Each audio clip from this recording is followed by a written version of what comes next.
Hello everyone and welcome to this week's webinar.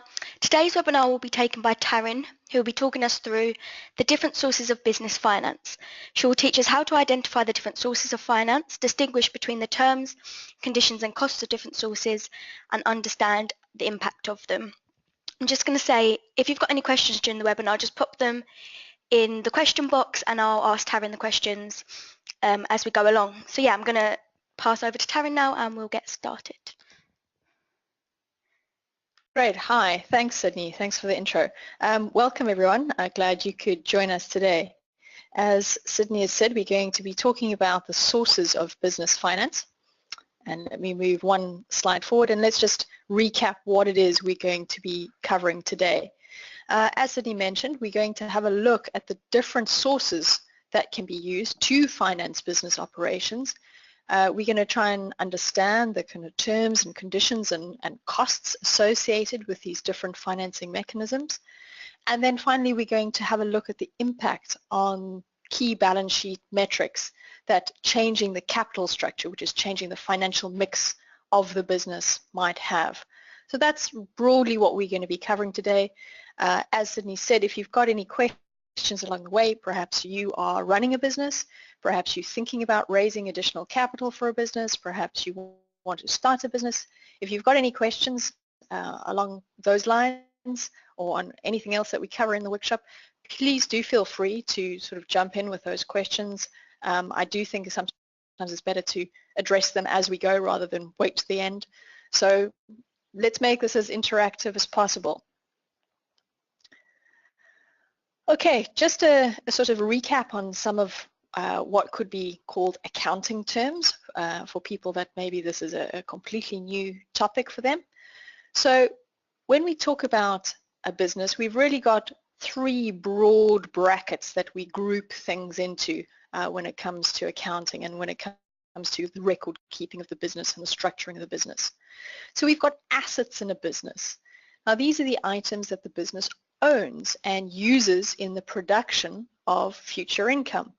We get different types of assets. We could get long-term assets like vehicles or equipment or a factory. And we also get short-term assets like cash or inventory. We may refer to this as stock. These are the goods that we have in order to sell. We have debtors, people who owe us money. Now those are all examples of physical assets, but we may also have intangible assets. We may have patents or copyrights or trademarks, and those are all things, be they tangible or intangible, that the business has control over, so it owns those goods or those intangibles and uses them in the production of income. I mean, if we think about Elon Musk, who's been obviously very popular in the news of late for doing amazing technical things in terms of space exploration and fancy cars and that. Can you imagine how many patents Tesla must have or how many patents SpaceX must have? So that's not something that you can physically touch, but they are assets in terms of the business that are used in the production of income. Then we come to liabilities. Now, another word for liabilities could be debt, but essentially what this is amounts that the business owes to other parties out there, banks, other lenders, that must be paid in the future. And we classify these on the basis of when they become due. So we've got long-term liabilities like mortgages and debentures, and we have got shorter-term liabilities that we have to pay off typically within 12 months, like an overdraft facility, or we may have creditors who are our suppliers who we've bought goods from on credit. And these are all classed as liabilities. In our personal capacity, if we have a mortgage or a bond on a house, then we are liable to pay that money over time to the bank. If we have bought goods on a store card, then that is also a liability. We have the obligation to pay back that money to the merchant at some point in the future. So it reflects a potential outflow from the company at some future date. And then we talk about equity, and equity is really what's left over. Once we've paid all our liabilities from our assets, what do we have left? So it's the resulting claim or stake of the owners on the business after all these obligations, all these liabilities, all this debt has been settled. What do we have left? And those are the three broad buckets that we deal with, and we're going to keep referring to those as we go through. So now when it comes to accounting, we've got something called an accounting equation. And this is the way in which a balance sheet is also structured. A balance sheet is broken into an asset section, an equity section, and a liabilities section. And we can write this accounting equation as assets have to be equal to our equity plus our liabilities. Remember, liabilities could also be called debt. And when we start talking about sources of finance for a business, what we're really interested in is how are we going to fund our assets? Because our assets are what we use to produce future income. So we must have assets of some sort in a business. Now those assets can be funded, so in other words paid for, by either equity from the business or debt from the business, liabilities. So when we start a business, we've essentially got nothing, a blank piece of paper. And let's say we want to start a business selling jeans, and we need to have jeans because that's going to be our stock, our goods. We have to have some way of buying that first shipment of jeans in order to sell them.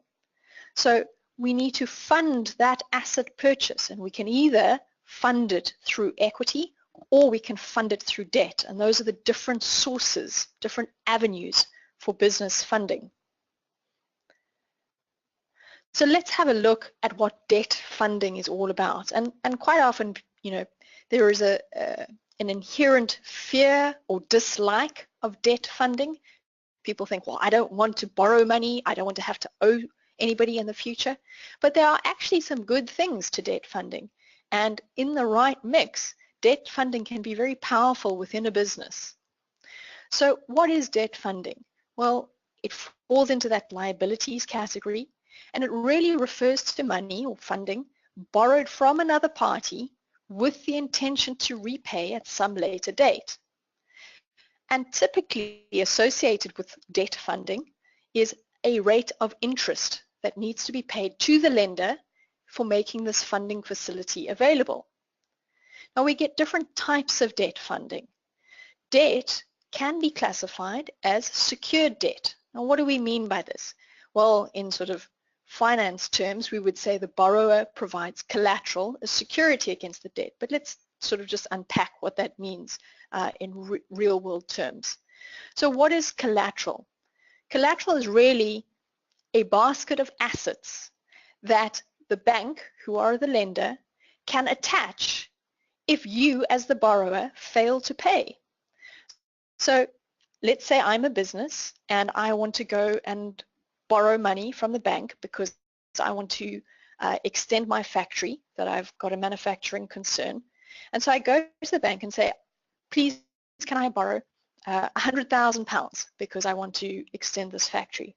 The bank says, yeah, that's fine, but we need some form of collateral, some form of security in case you stop paying your interest and in case you can't settle that outstanding amount.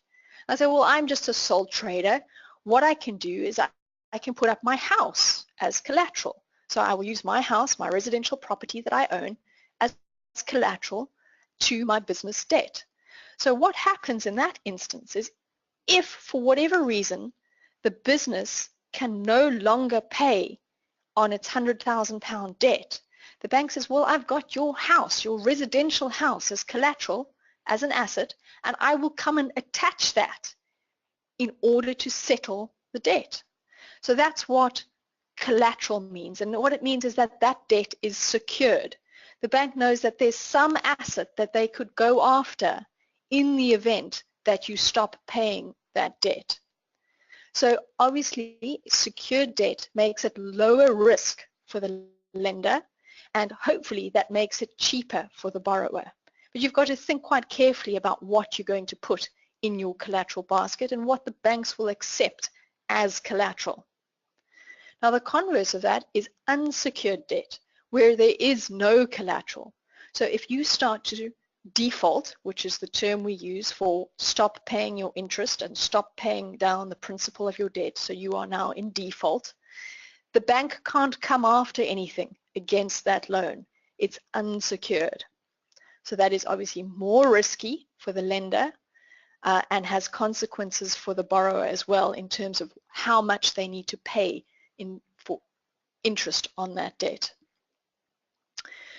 The interest rate associated with debt can either be a fixed interest or a variable interest rate.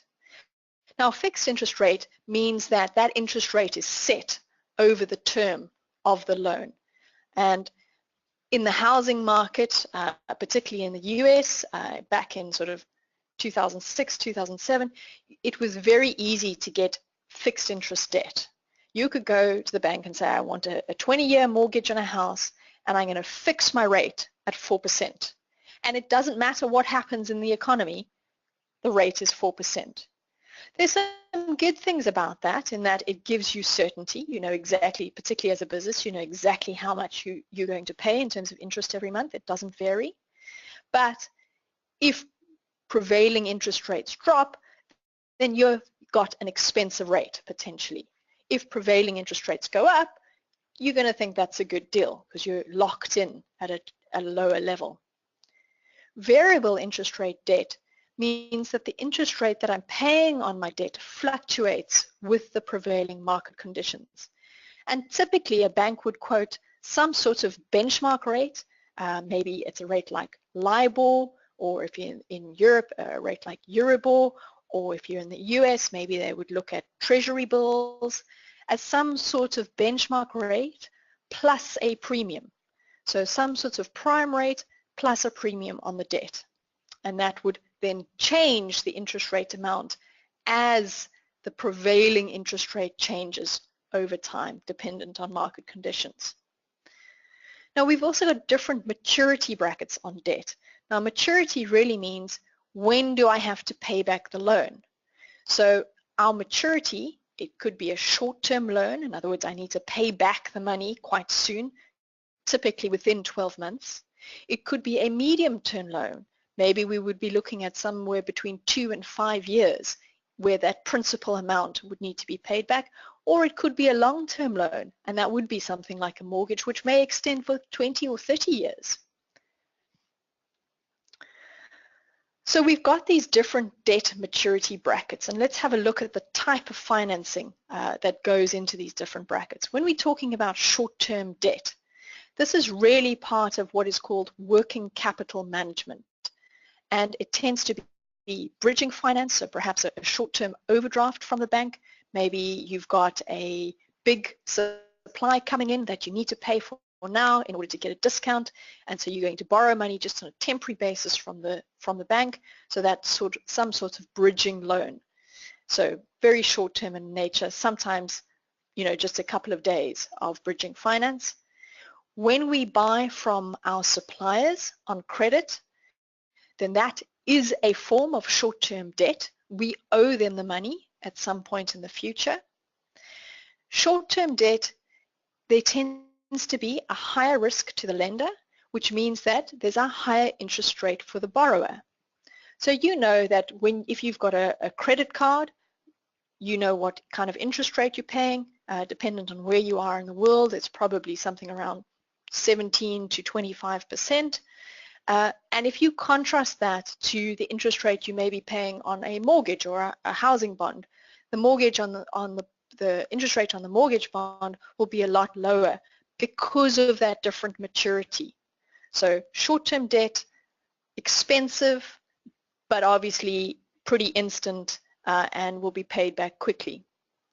When we get into medium-term debt, this tends not to be money that we're borrowing from a bank for 2, 3, 4 years. The types of medium-term debt that we tend to use in a business are actually things like lease agreements or what are called suspensive sale agreements, which we may better know as hire purchase or HP agreements. And that's really where we are borrowing premises or we're borrowing equipment from some sort of supplier or landlord over a lease term. And that is a form of debt. We have an obligation that needs to be paid over a particular term. So maybe you've taken a 3-year lease on your business premises. That is effectively medium-term debt. You have an obligation to pay for that term. When we get into long-term debts, and now we're talking really 5 years plus, and as I say, it could extend all the way out to 30 years perhaps. These are then all things like mortgage bonds. But what we can also do as a business is issue debt. Corporate debt, also referred to as debentures, and we can effectively sell a package of debt to investors. And that is a way of borrowing from investors, and we would pay them an interest rate for doing this. So this is not necessarily borrowing from a bank. It could be borrowing from a broader investing public. And if you think about listed companies, so companies that trade on a stock exchange, they will quite often have corporate credit instruments associated with them. So in other words, corporate debt, corporate bonds that they have issued. So you could go and buy bonds on Apple, on ExxonMobil, on any of the big listed entities would have some sort of debt financing. And as a private business, you can do that as well. It is quite possible to package up and sell debt. Now, because of the longer term nature, there is a lower risk to the lender.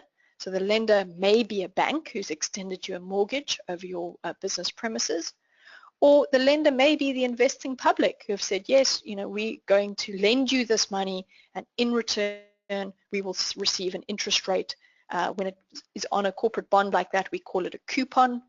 They will receive that interest rate over the period of time that that debt's issued. So we could issue a 10-year bond, and we could say we're going to pay a coupon, an interest rate of 6%, and investors would come and they would buy that from us. And we've now created debt within our business. So that's a lot about debt, but let's now look at equity financing. And I'm sorry, because this is a very text-heavy slide, and I normally hate text-heavy slides, but this doesn't really lend itself to lots of pictures. So when we raise finance through equity, what does that mean? Well, it means that we're allowing people, investors, and it may just be our friends and family if we're a small private business, we're allowing investors to participate in the ownership of the company. So they get a stake in our business. So when we're a small private company not listed on the stock exchange, then this is called a private placement. So we would go to our friends and we say, we've got this great business idea. We want you to come in and be part of this venture with us. We're all going to put in £2,000 of equity capital, and we're all going to get a stake in the business. So we all become owners of the business. And some of those owners may be operational, and some may just have contributed that initial capital or that initial equity. And so we've raised financing through the issue of equity, through the issue of ownership stakes in our business. If we're a public company, so in other words, we're listed on the stock exchange, then what a company does the first time it lists is what is known as an IPO, an initial public offering. So we get sort of high-profile IPOs that list, and that very first time, a whole lot of investing public, and it's typically done through big investment banks, will buy ownership stakes in that company and therefore raise that equity financing. Thereafter, sort of post-IPO, those shares in that company, and the one that we've had quite recently that generated a lot of press was obviously the listing of Snapchat. Thereafter, these shares are now trading on what is known as the secondary market. They're on their exchange, and investors will buy and sell and transact with each other, and it sort of doesn't have a lot to do with the company anymore. Investors will decide on the price of those shares dependent on what they think the company is worth. And so that is what's happening in the secondary market. We typically get two different types of shares. the most common, and it's the right word for it, are Class A or Class B shares, and these are common stock, ordinary shares, and they grant voting rights to shareholders, and they allow them to participate in dividends, and they give them exposure to the fortunes of the company. Now, Class A and Class B shares tend to have different voting rights assigned to them. So sometimes what we might do is if we've had a company and it's going really well and maybe we've got to a stage where we now need more capital, more financing in order to expand, and we want to raise some equity, and this happens very typically in a sort of startup sense, we may go through a Series A round of business financing. We say we want external investors to come and have an ownership stake in our business, but we're a little bit concerned about giving up control. We still want to be able to make the decisions. So we would have different voting rights on our Class A and our Class B shares. So maybe if I own one Class B share, I actually get 10 votes. And if I own one Class A share, I only get 1 vote. So those voting rights change. So if you're buying shares in a private placement, it's very important to understand what rights you get for the share class that you're buying. Companies may pay dividends, they may not. They may withhold their dividends and reinvest in the business. There's some very famous listed companies like Berkshire Hathaway, for example, run by Warren Buffett. They never pay a dividend. They believe that by reinvesting in their company, that's the best route for investors. We then get a different type of equity, and this is something of a hybrid. So it sort of sits slightly between equity and debt, and it's something called preferred stock. Now, preferred stock or preference shares is another word. These pay a predefined dividend. Now, there's all sorts of flavors of preferred stock that we won't get into today, but some preferred stock converts to common stock, some doesn't, some has a variable rate of dividend that's paid, some has a fixed dividend. All, as I say, there's many flavors to preference shares or preferred stock, but the key thing is that they rank ahead of common stock on dividends. So if a company has been profitable and decides they're going to declare a dividend, so in other words, pay some money to their shareholders, they have to pay the dividends on their preferred stock before they pay dividends to their common stockholders. The compensation as an investor for that, to say, well, I will get my dividend ahead of common shareholders, and in the event of bankruptcy, preferred stockholders also get treated a little bit differently. The downside is that you don't have voting rights. So if you're a common stockholder, you get voting rights, but you don't get first claim on dividends. If you're a preferred stockholder, you get first claim on dividends, but you give up your voting rights. So those are the different types of shares that we tend to issue. The other way in which we generate equity in our business is through something called retained earnings. Now, in any given year, if we've made a profit for the year, we could pay out that whole profit as dividends to our shareholders, and some companies do, or we could keep those profits in the company, so in other words, retain them, retain those earnings within the company to use to buy more assets, to expand our business, to fund business operations. So that is growing the equity portion of the business by being profitable over time.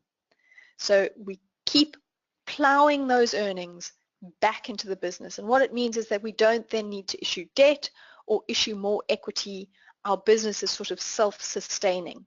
Our retained earnings are sufficient to finance our operations and to grow the business. So we've got these two different financing mechanisms. We've got debt as a financing mechanism, and we've got equity as a financing mechanism. So let's have a look at the sort of, if you like, pros and cons of these different sources of finance for a business. So why would we issue debt? Well, when we issue debt, so in other words, we've got a corporate bond that we've got investors to buy. When we make the payments to those investors in the form of coupon, or when we pay interest back to the bank on our mortgage, those interest payments, pretty much the world over, are tax deductible. So that means that we can include the interest expense in our general expenses. It reduces our profit, but if our profit's a little bit lower because of that interest expense, we pay less tax. So that's why we say interest payments are tax deductible. When we issue debt, we have no dilution of power.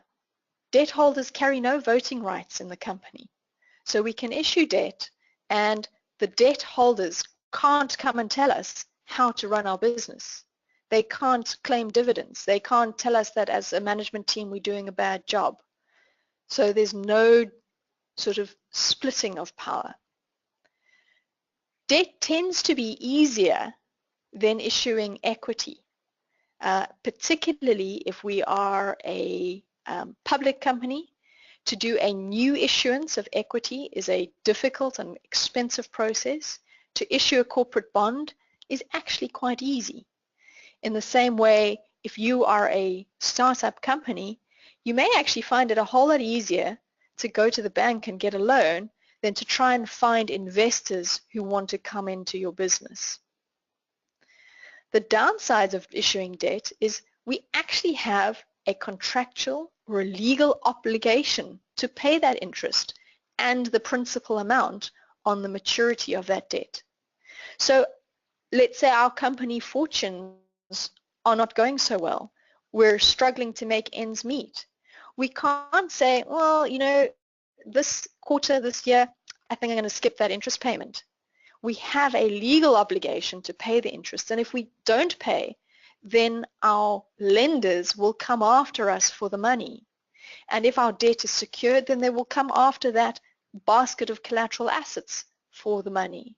And if we really can't pay, they can put us into bankruptcy and say, we insist that you pay. So there are a lot of legal obligations that stem from the issuing of debt.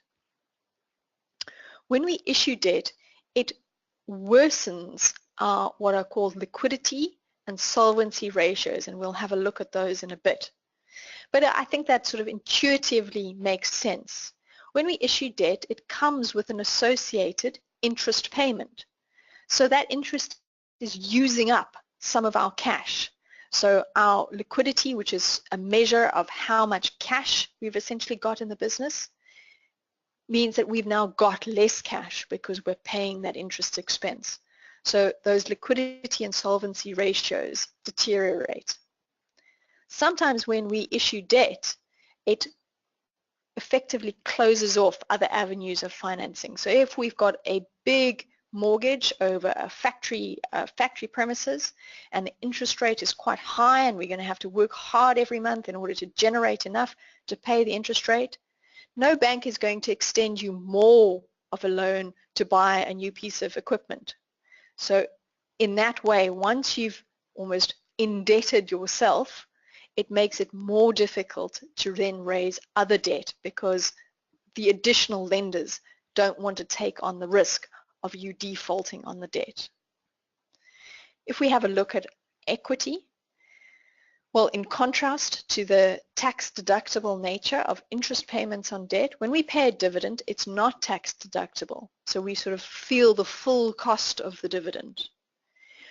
When we issue equity, we dilute the ownership of our business, particularly if that new equity that we're issuing is not taken up by the existing owners. And we'll show a little bit in what that means. Equity issuance is a slow and expensive process. If you as a company want to list on a stock exchange, so in other words go through an IPO, you are probably going to need at least 3 or 4 investment banks to help you with that issuing process. To get through the regulatory requirements is really difficult and onerous depending on where you're listing. It can take time. So if you want instant cash, equity issuance is probably not going to be the right solution. In contrast to the legal obligations to pay interest, and obviously the legal obligation to pay back whatever you've borrowed, there's no legal obligation to pay dividends. And even preferred stock or preference shares that we spoke about, many of them, we can skip the pref dividend. It may accumulate depending on the type of preferred stock, but we don't have to pay a dividend. So if we've gone through a bad patch as a business and we say we've actually got no extra money, sorry shareholders, no dividend this quarter or no dividend this year. And nobody's going to come back at you with some sort of legal proceeding if you decide that you are not paying a dividend.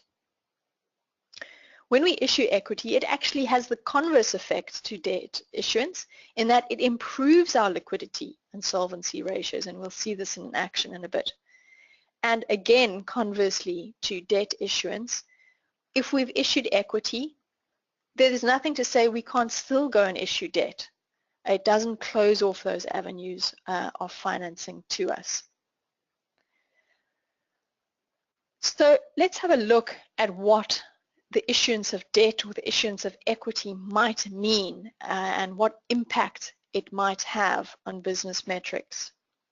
So we're going to have a pretty simple example here, and let me just get my pen going so that I can scribble on some of these numbers.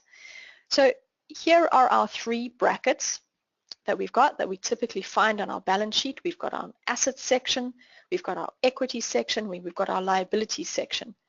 And if we remember our accounting equation, our assets are equal to our equity plus our liabilities. That is our accounting equation, and it must always hold. So these are very much, try and get a balance sheet metrics going here. When we talk about interest expense and earnings, these are items that will show up on our income statement.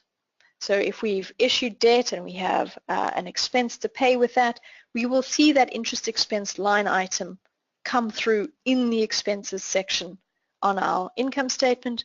And obviously our earnings is what gets left over when we subtract all our expenses from whatever revenue we've made. So it's our profit for the period. We will also keep track of the number of shareholders in our business, and typically that number of shareholders will be on one of the financial statements called a Statement of Changes in Equity. It will reflect how many shareholders we have, whether if there's been any change in the number of shareholders over the period, and when you get into sort of more public companies, there will be diluted and undiluted shareholders, and those mean different things. But essentially, it's a number of owners in the company. So these interest expense and earnings we would see on our income statement. So here is our initial scenario. There it is. So in our initial scenario, we've got $20,000 worth of assets, we've got $10,000 worth of equity, and we've got $10,000 worth of debt or liabilities. And we can see that our assets is equal to our equity 10 plus our liabilities 10 gives us the 20. So our balance sheet balances and we're happy. If we assume that we've got to pay 10% interest, and we're just going to do this on a very simple basis. If we assume we've got to pay 10% interest, there it is, on our debt, then our 10% interest, 10% of our debt amount of $10,000 is $1,000. So there is our interest expense. And we're also going to assume that we make $5,000 worth of earnings. There's our $5,000 worth of earnings. And we're going to assume that we've got 10,000 individual shareholders. Now, when you look at big public companies, the number of shareholders literally runs to millions. But in our case, we're going to say we are a mid-sized business and we've got 10,000 shareholders. So let's have a look at some key metrics. Metrics is really a way of getting some sort of health measures, health checks on our business. And what we would typically do is compute these over time and watch how these health indicators change over time for our business. We've got something called interest coverage. And really that means is, given our earnings, how many times earnings do we have relative to our interest expense? So if we look at our earnings of $5,000 and our interest expense of $1,000, our current level of earnings could pay our interest expense 5 times over, and that's what's called interest coverage, so 5 times. And the higher the number, the better. So we want to be able to cover our interest expense easily from our earnings. Then we've got something called a solvency ratio, and this is really earnings divided by our debt, and it's some measure of the degree of bankruptcy risk within our business. So when we look at our earnings of $5,000 and we look at our debt of $10,000, our solvency ratio is 50%, and that's okay. Then we've got something called leverage, and if we own a house, we'll understand more or less what leverage is. Leverage is a relationship between debt and equity. So if you own a house that's worth £1 million and you still owe £500,000 on your mortgage, then your leverage ratio is your debt, £500,000, divided by your equity amount.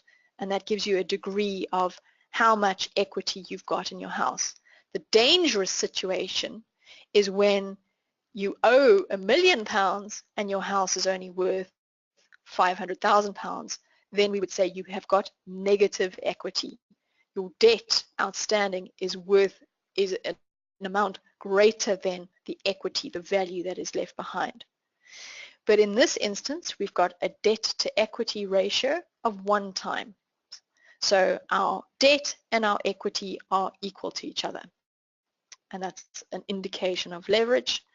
And then finally, from the perspective of our shareholders, they're interested in what is called the earnings per share. And it's really their participation in the earnings of the business. And we work this out, and typically we would see it in the financial press as EPS, earnings per share. It's our earnings divided by our number of shareholders. And quite often this is quoted in cents per share. So we've got earnings of $5,000 and we've got 10,000 shareholders. So effectively each shareholder gets 50 cents of earnings per share. So this is our base case scenario. Let's now assume that we go and issue $10,000 worth of equity. So what does that actually mean? When we go and issue the equity, our new owners, our new shareholders are actually going to pay us money. And so that money is going to come in as cash, and we refer to cash as an asset.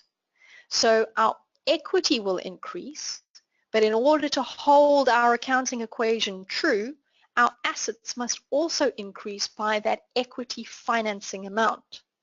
So if we assume that we've issued $10,000 worth of equity, there goes our cash increase from 20 to 30 by the 10. Our equities increased from 10 to 20 by the $10,000 of new equity that we've issued, and our $10,000 worth of debt remains the same. We've done nothing to that. So let's now go and have a look at the impact on these key ratios and see what's happened. Well, our interest expense remains the same. No new debt. We've still got to pay 10% on our $10,000 worth of debt, so still $1,000 worth of interest expense. We're going to assume that our business keeps doing what it's doing and it still makes $5,000 worth of earnings for the year, irrespective of the new equity issuance. But now our shareholder number has gone from 10,000 shareholders to 20,000 shareholders. We've got more of them. We've got new owners in the business. They have contributed equity into our business, equity capital. So we've got 20,000 of them now. Our interest coverage ratio, no change. We haven't issued any more debt. Our interest expense is the same. Our earnings cover our interest 5 times over. Our solvency ratio, no change. Our earnings and our debt haven't budged at all with our new equity issuance, so we've still got a solvency ratio of 50%. Our leverage ratio, look what's happened.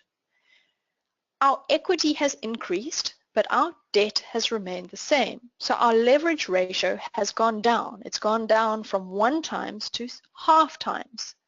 And a lower leverage ratio implies less risk. So if we had to then go and try and borrow money in this scenario, a bank would assess our debt to equity ratio and say, oh, half times, you've got plenty of equity, sure, we'll extend you more debt. So our equity issuance has kept an additional financing mechanism open to us. Our leverage ratio has decreased by the new equity issuance. But let's have a look at our earnings per share. Well, we've gone from having 10,000 shareholders to having 20,000 shareholders. And what that means is that there has been a dilution in earnings for our shareholders.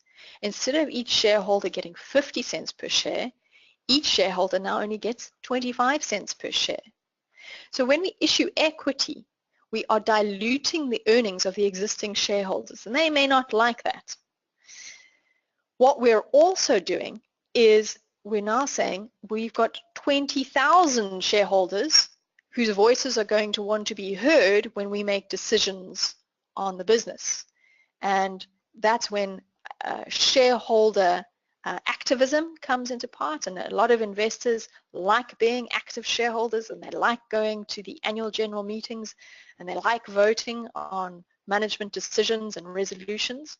But now instead of 10,000 of them, we've got 20,000 of them. So we have diluted some of our control as well.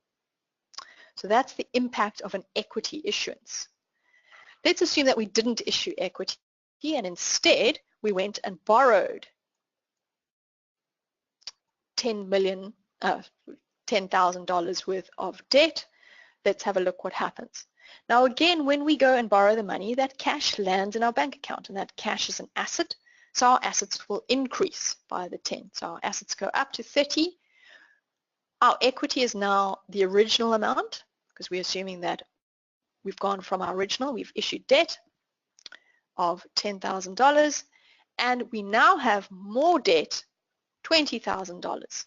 So our debt has gone from 10 to 20 by the new debt issuance. And again, our accounting equation holds. Our assets are equal to our equity plus our liabilities. Everybody's happy. What has that done to our interest expense? Well, now we're paying interest on $20,000 rather than $10,000. So our interest expense has gone from $1,000 to $2,000. So we've got to pay interest on this new debt issuance. Again, we assume that our earnings hasn't changed. We still make $5,000 worth of earnings. And debt holders have no impact and are not shareholders. So our number of shareholders has remained the same. We've still got the 10,000 shareholders. Let's have a look at our interest coverage. Remember that interest coverage is earnings divided by interest expense. So our earnings have remained the same, but our interest expense has gone from 1,000 to 2,000. So our interest coverage has come down. So now our current earnings will only cover our interest expense 2.5 times versus our current earnings covering our interest expense 5 times. If we have a look at our solvency, which is our earnings divided by our debt, we can see this has also come down. So this is the impact on solvency and liquidity ratios because we're chewing up more of our cash by having to pay more interest expense. So our interest coverage reduces, our liquidity reduces, our solvency position worsens, and when we look at our leverage, which is debt divided by equity, what we will see is that we are now more leveraged. So our leverage has gone up. And if a bank was now reviewing this scenario, they may say, well, we've now extended you as much credit as we are willing to. You are now leveraged 2 times. Your interest coverage is only 2.5 times. You've got a solvency ratio of 25%. You're maxed out. We're not lending you anymore. From the perspective of shareholders, nothing's changed. They're still quite happy because they're still getting their 50 cents per share. So the issuance of debt hasn't diluted that shareholder position at all. Their earnings per share has stayed the same. And from a management perspective, we're still only dealing with 10,000 shareholders. So this was all intended just to give you a bit of a feel for what issuing equity versus issuing debt will do to your balance sheet, and this is all referred to as the capital structure of the business. And a bank will always assess your capital structure and your solvency and your liquidity in order to decide whether they are prepared to lend you money or not. So these things are quite important to keep track of if you feel that you are going to want more capital in order to finance future business operations and growth, and that your current earnings aren't sufficient, so you don't have enough retained earnings in your business in order to enable that growth. You're going to have to go and get financing either through equity issue or through debt issue. And at that point, I've sort of covered everything that I want to. Sydney, I don't know if any questions came through along the way, or if anybody's got any questions they'd like to ask now, please do feel free. No, we haven't had any questions come through, but yeah, if anyone's got any questions, just pop them in the box. Someone said, what about alternative financing? Yeah, that's a great question. And in fact, increasingly, there are fantastic alternative financing mechanisms, in that the advent of effectively crowd-funded platforms has meant that you can bypass some of the traditional financial institutions, and you can go directly to investors. So there's peer-to-peer lending platforms and peer-to-peer equity platforms where you as a shareholder or you as an investor can go and participate in either the debt or the equity of a business. And that bypasses the traditional mechanisms.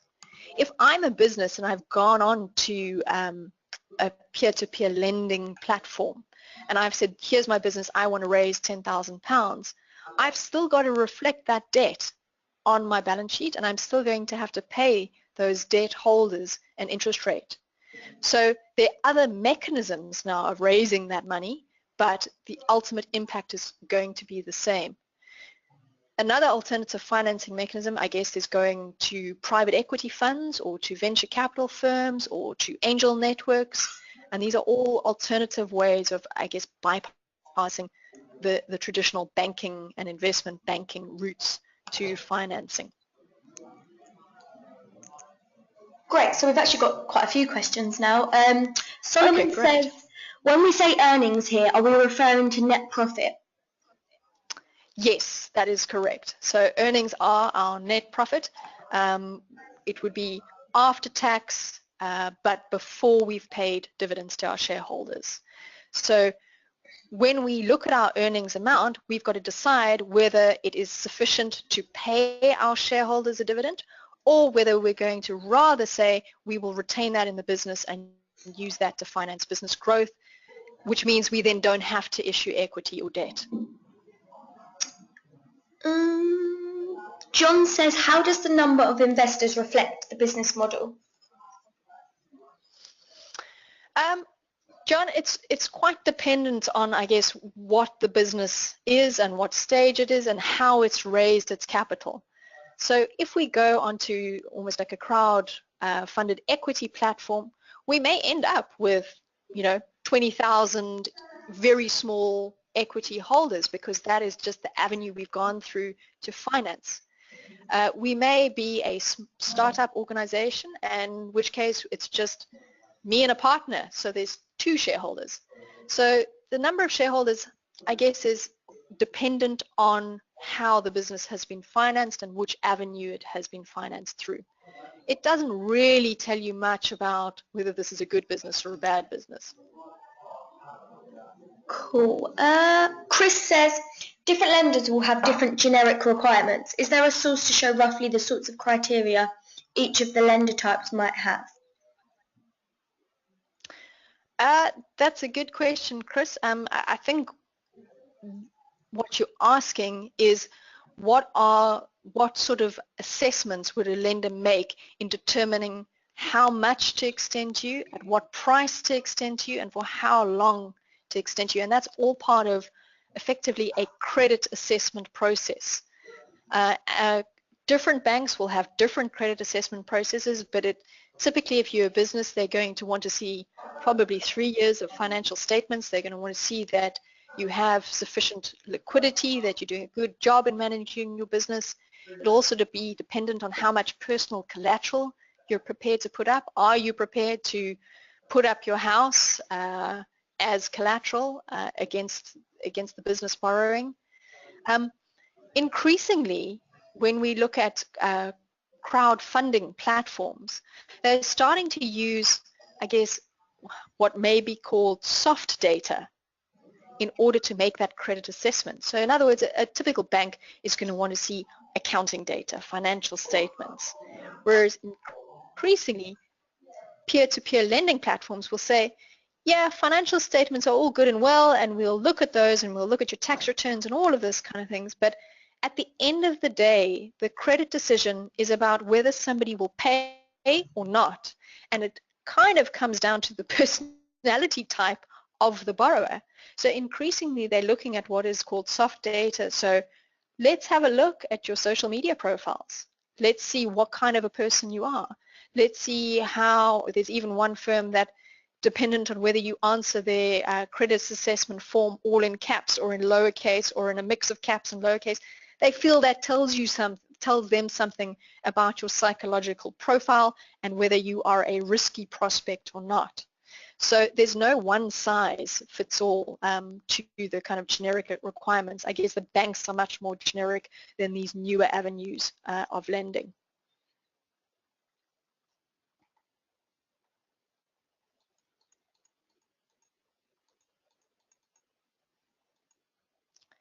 Hey Sydney, you still there? Oh, yeah, sorry, just muted myself. We've not actually got any more questions, but if anyone does have a quick question, we do still have a little bit of time, so not quite at past yet. If anyone wants to add anything, or what is your suggestion on how to finance a startup in its infancy with no prior financial history, not including crowdfunding? That is quite often the million-dollar question. In order to find funding for a startup, you typically would go and knock on the door of your friends and family to start. They are going to be your best source of funding.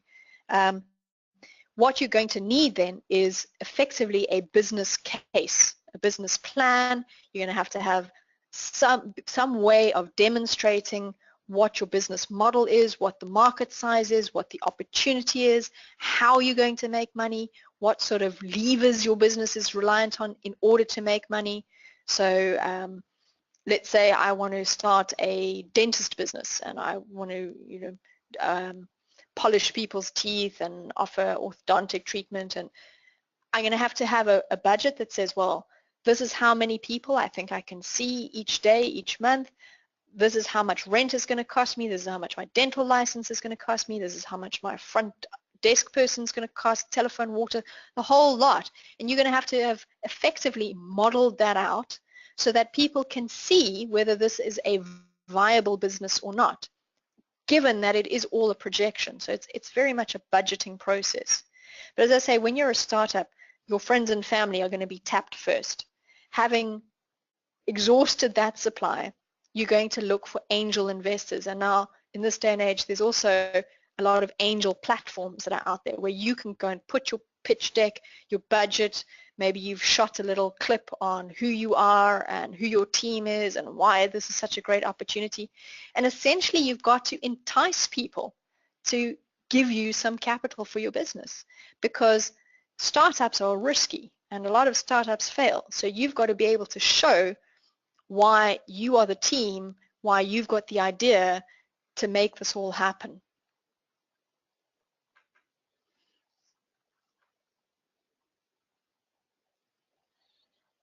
And I think one thing I will say, post angel round, because that's typically how it goes. It's friends and family, then some sorts of angel round, somebody who's prepared to assist startups. Then you start moving into the kind of real venture capital type space where you always see, you know, people have done a Series A round, Series B round, all the way through to a Series D round perhaps, with the ultimate goal perhaps of either being acquired by somebody else, because that means that the shareholders realize the return on the investment, or listing. That's sort of the end game. Great. So thank you, Tarryn. Chris has asked about getting a copy of the presentation. All of these webinars, live classes are recorded. So within the next 24, 48 hours, I'll get them emailed out to you so everyone has a copy and can go back to it. So yeah, thank you, Tarryn. I think that's it. Okay, pleasure, Sydney, and thanks to the audience for listening in. I hope that was useful. That was great. Thank you. I hope everyone learned something, and we'll see you next week, everyone. Great. Thanks so much. Bye. Bye then.